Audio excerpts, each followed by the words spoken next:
Também situação vida obriga Rosalina Sanches tem que fazer sania estrada nini onde sustenta a necessidade básica.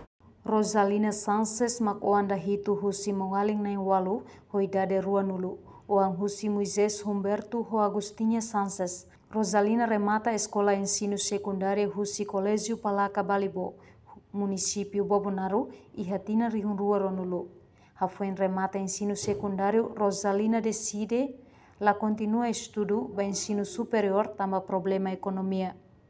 Honu ne feto potensial ne ho inisiativa rasi cria negócio kik ida hane sanfang nu popmi no seluktang e estrada nini Balibo belola ho de ajuda economia umalarang.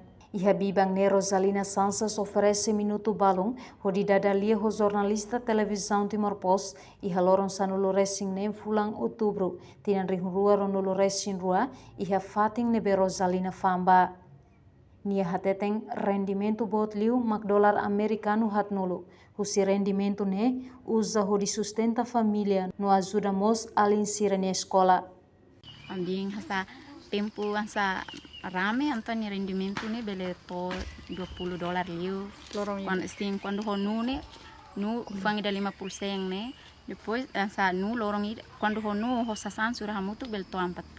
Quando la rame hasa ami fansa sande tanto to $10 sani honu mat ele tama to 40 sani.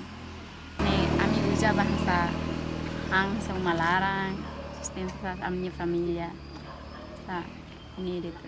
Suporta alin escola.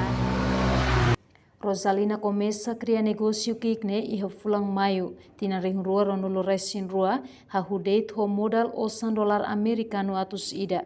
Mas kinu ne Rosalina contente tebes tamba ho inisiativa ne bele sustenta ona nia família.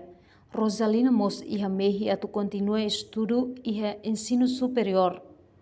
Reportagem Selfia na Kai Televisão Timor Post.